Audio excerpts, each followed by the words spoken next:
गर्मी की छुट्टियों में मैं मम्मी के साथ अपनी मौसी के घर जब भी दिल्ली जाती तो रास्ते में बड़े बड़े मकान दिखाई देते। शीशे की खिड़कियों पर डले पर्दे और बालकनी में लगे झूले, कुर्सियां, पौधे, हैंगिंग लाइट और बड़े बड़े सुंदर से मेन गेट और बाहर खड़े गार्ड्स व चमकती गाड़ियां दिखती थीं। मैं हमेशा सोचती कि इन मकानों में लोग अंदर कैसे रहते होंगे। इन मकानों को बस फिल्मों में ही देखा था और वैसे ही कल्पना की थी। पता नहीं, एक उत्सुकता सी थी हमेशा इन बड़े मकानों को अंदर से देखने की। हमारे घर के सामने रहने वाले गुप्ता अंकल ने अपना घर बेच दिया और रातों रात ही घर को ढहा दिया गया। अब मलबा ही मलबा था चारों ओर। 2-4 दिनों बाद ही मलबा उठाने के लिए मजदूर भी आ गए। 10 दिनों में ही 500 गज का प्लॉट दिखाई देने लगा। मैं रोजाना अपने स्कूल से आकर कमरे की खिड़की से मजदूरों को काम करते देखती। जब मम्मी खाने के लिए आवाज लगाती तभी मैं खिड़की से हटती। एक दिन स्कूल से आकर मैंने देखा कि प्लॉट पर बहुत गहमागहमी है। कई लोग सिर पर कैप लगाए दिखाई दिए जो इंची टेप से जमीन माप रहे थे। मम्मी ने बताया कि ये कैप लगाए लोग इंजीनियर हैं जो घर का डिजाइन बनाएंगे। किन्हीं अरोड़ा साहब ने ये घर खरीदा है और अब यहाँ बड़ा सा महलनुमा घर बनेगा। मैं सुनकर बड़ी खुश हो गई और सोचने लगी कि अब तो शायद मैं ये बड़ा सा मकान अंदर से देख पाऊं। कभी तो कोई मौका मिलेगा अंदर जाने का। अब तो बड़े ही जोर शोर से काम चलने लगा। बहुत शोर रहने लगा। अब हमारे घर के अंदर तक आवाजें आती थीं। ईंटें, सीमेंट, लोहे के सरिये, मशीनें चलती रहती, मजदूर जोर जोर से बातें करते, यानी खूब चहल पहल रहती थी रात तक। करीब 2 साल तक काम चला और मम्मी ने जैसा कहा था वैसा ही महलनुमा सुंदर सा मकान तैयार हुआ। आज मेरी स्कूल की छुट्टी थी और मैंने देखा कि इस मकान के बाहर बड़ा सा शामियाना लगा था और पूरा घर शामियाने से चारों ओर से ढका हुआ था।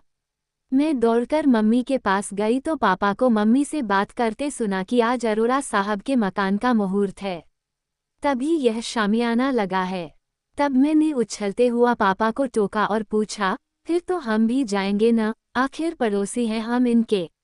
पापा मुस्कुराए, बोले, अरे नहीं बेटा, हमें नहीं बुलाया है उन्होंने। हमें तो जानते भी नहीं हैं ये लोग। सुनकर मैं उदास हो गई और मन ही मन कल्पना करने लगी कि कैसे इस घर के लोग पार्टी करेंगे, घर अंदर से कैसा होगा। सब मजे कर रहे होंगे, बच्चे भागम भाग कर रहे होंगे। इतना बड़ा मकान है ये। काश ये अरोड़ा अंकल हमें भी बुला लेते। मैं खिड़की के पास आकर खड़ी हो गई और हसरत भरी निगाहों से मकान की तरफ देखने लगी। रात हो चली थी, बस लाइटें ही लाइटें थीं मकान की मंजिलों और शामियाने में और खूब तेज म्यूजिक बज रहा था। कुछ ज्यादा दिख नहीं पा रहा था कि अंदर क्या चल रहा है। दूर तक गाड़ियां दिख रही थीं। मेहमान खूबसूरत कपड़ों में अंदर जाते दिख रहे थे। मम्मी ने मुझे खाना खाने को बुलाया पर मेरा मन तो अरोड़ा अंकल के मकान के अंदर जाने को मचल रहा था। आज अपनी पसंद का खाना भी अच्छा नहीं लगा मुझे। रात भर सामने पार्टी चलती रही। मम्मी, पापा और मैं सो गए। सुबह मैं तैयार होकर स्कूल चली गई। वापस आकर खिड़की से मकान देखने लगी। मकान बाहर से सुंदर था पर घर में कोई दिखाई नहीं देता था। बस गाड़ियां आती जाती दिखती थीं कभी भी। ज्यादातर बड़ा सा गेट बंद ही रहता था। इस मकान को देखते देखते अब मेरा मन भी उकता गया था। मैं अब अपना समय अपनी पढ़ाई में देने लगी। इस मकान में अरोड़ा अंकल को आए 5-6 साल हो गए थे। मैं आज जब कॉलेज से वापस आ रही थी तो अरोड़ा अंकल जी के घर पर लाइटें लगी देखीं। रात को पापा ने बताया कि अगले महीने अरोड़ा अंकल के बेटे की शादी है। सुना है बड़े ही अमीर घर से बहू आ रही है। तो अभी से इतनी लाइटें क्यों लगा दी? मैंने पूछा। पूरे महीने फंक्शंस होंगे इनके यहाँ, मम्मी बोली। पर हमें क्या, हमें कौन सा बुलाएंगे? मैंने चिढ़ते हुए कहा। 1 महीना यूं ही निकल गया।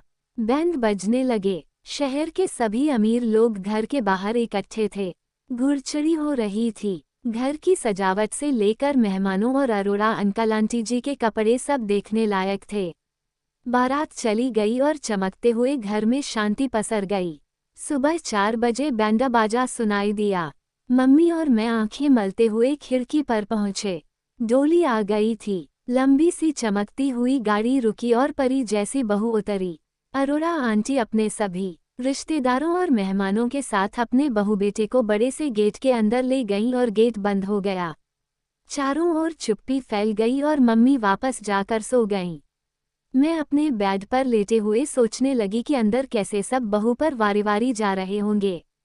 ढेरों गिफ्ट मिले होंगे बहू को। महल की रानी बनकर रहेगी ये तो। क्या समय है इस लड़की का। नौकर चाकर आगे पीछे घूमेंगे इसके। गाड़ी बंगला पैसा शान शौकत और क्या चाहिए एक लड़की को। इतना सुंदर और बड़ा घर यानी जो भी फिल्मों में देखा था उसी की कल्पना करते और ये सब सोचते सोचते मैं सो गई। कई दिनों तक सामने गाड़ियां आती जाती रहीं। कई दिनों बाद बाजार में अचानक से हमें सामने वाली गुप्ता आंटी मिली। हालचाल पूछने के बाद बोली, हमारे जाने के बाद अब तो अरोरा जी बन गए हैं आपके पड़ोसी। पिछले साल शादी थी उनके बेटे की, आप लोग भी गए होंगे। नहीं नहीं आंटी, हम कहाँ गए थे, हमें थोड़ी बुलाया था और हमसे तो वे लोग आज तक बोले भी नहीं। बस गाड़ी आती जाती दिखती है, फिर गेट बंद, मैंने तपाक से जवाब दिया। ओह, वैसे मैं भी शादी में तो जा नहीं पाई थी, बस थोड़ी देर के लिए ही इनके घर गई थी बहू की मुंदिखाई के लिए। बड़े ही अमीर घर से बहू लाए हैं अरोड़ा साहब और ऊपर से इतनी सुंदर, सुशील और खूब पढ़ी लिखी। इनके पूरे परिवार में कोई भी इतना पढ़ा लिखा नहीं है। बस क्या ही बताऊं, समय ही बलवान है इन लोगों का तो। वैसे हमने भी अपनी बेटी शिखा का रिश्ता तय कर दिया है। अगले महीने ही शादी है, आप सबको भी आना है। शादी का कार्ड देने आऊंगी मैं, गुप्ता आंटी खुश होती हुई बोली। हाँ हाँ जरूर आइएगा, ये तो बड़ी खुशी की बात है। अब चलते हैं, काफी देर हो गई है। आप भाई साहब के साथ आइएगा हमारे घर, उनसे मिले भी काफी समय हो गया है। मम्मी ने गुप्ता आंटी से कहकर विदा ली और हम बाजार में आगे निकल गए। थोड़े दिनों बाद ही गुप्ता आंटी हमारे घर अपनी बेटी शिखा की शादी का कार्ड देने आईं। मम्मी को मुझे और पापा को साथ लाने का कह जल्दी ही चली गईं। मैं पापा मम्मी के साथ शिखा की शादी में पहुंची। दूर से ही हॉल में गुप्ता आंटी ने स्टेज से हमें देखा और अपनी ओर आने का इशारा किया। हम तीनों गुप्ता आंटी के पास पहुंचे। तभी आंटी ने कीमती से लहंगे में पास ही खड़ी खूबसूरत सी लड़की को नजदीक बुलाया और मेरी तरफ देखते हुए बोली, निया बेटे, इससे मिलो, ये शीनू है। तुम्हें एक बार देखना चाहती थी और तुम्हारे घर के सामने वाले घर में ही रहती है। और शीनू, ये निया है, अरोड़ा अंकल की बहू। अच्छा, सच में, निया ने कहा। मेरे कुछ कहने से पहले ही निया ने मुझे गले लगा लिया। आप तो बहुत ही प्यारी हो शीनू, आओ न कभी हमारे घर, खूब बातें करेंगे, निया ने कहा। हाँ हाँ भाभी, जरूर, जल्दी ही आती हूँ आपके यहाँ। आप अपना मोबाइल नंबर दे दें, मैंने कहा। घर वापस आकर मैं तो उछल रही थी। मेरी तो खुशी का कोई ठिकाना न था। मेरा तो मानो कोई सपना सच हो गया। अब तो मैं बड़े आराम से उस मकान में अंदर जा सकती हूँ और अगर निया भाभी मेरी दोस्त बन गई तो फिर तो मजा ही आ जाएगा। मैं रोज इस बड़े से मकान में जा पाऊंगी। अरे, शादी से आकर बड़ी ही खुश नजर आ रही हो तुम। क्या बात है, कपड़े बदल लो और सो जाओ, सुबह कॉलेज भी जाना है। एग्जाम्स भी हैं तुम्हारे, माँ ने कमरे में मुझे कॉफी पकड़ाते हुए कहा। झटपट दिन बीत गए और एग्जाम्स भी नजदीक आ गए। मेरा सारा टाइम कॉलेज और पढ़ाई में ही बीतने लगा। खिड़की से अरोड़ा अंकल का मकान देखे तो बहुत समय हो गया था। आज मेरा आखिरी पेपर था। कॉलेज से वापस आते समय मैं सोच रही थी कि कल फ्री होकर कुछ अच्छा सा गिफ्ट लेकर निया भाभी से मिलने जाऊंगी। आते ही मैंने मम्मी से पूछा, मम्मा, कल मैं निया भाभी से मिलने सामने चली जाऊं? चली जाना, एक बार पापा से भी फोन करके पूछ लो। सुबह ही भोपाल के लिए निकल गए हैं और अब एक हफ्ते बाद आएंगे। तुम्हारे पेपर का भी पूछ रहे थे। वैसे पेपर कैसा हुआ तुम्हारा? जाने से पहले एक बार फोन भी कर लेना निया को। अच्छी लड़की है निया, कोई एटीट्यूड नहीं था लड़की में, मम्मा ने कहा। पेपर तो बहुत अच्छा हुआ है मम्मा, फिकर नॉट, अभी पापा को बताती हूँ और हाँ, फोन करके ही जाऊंगी निया भाभी के घर, मैंने हंसते हुए कहा। कल मैं इस बड़े से मकान को अंदर से देख पाऊंगी। ये सोच कर मैं बहुत ही खुश थी। सुबह सवेरे गाड़ी के हॉर्न से मेरी नींद खुली। मम्मी घर में दिखाई नहीं दी। मैं भागकर अंदर खिड़की पर गई। देखा तो अरोड़ा अंकल जी के मकान के बाहर 4-5 पुलिस की गाड़ियां खड़ी थीं। भीड़ ही भीड़ थी सामने, मीडिया की गाड़ियां और शोर ही शोर था। तभी मम्मी ने मुझे आवाज लगाई, आप कहाँ थी मम्मा? क्या हुआ है नीचे? ये पुलिस क्यों आई है? क्या हुआ है अरोड़ा अंकल जी के घर में? मैंने पूछा। बेटे, निया भाभी नहीं रही। पता नहीं कैसे कैसे लोग हैं दुनिया में। नीचे सब बता रहे हैं कि बहुत तंग करते थे ससुराल वाले उस लड़की को। इतना दहेज लाई थी, पढ़ी लिखी थी, सुंदर थी, फिर भी उसे दहेज के लिए मारते पीटते थे। अरोड़ा अंकल के बेटे को निया पसंद नहीं थी और पता चला है कि वह पहले से ही शादीशुदा था।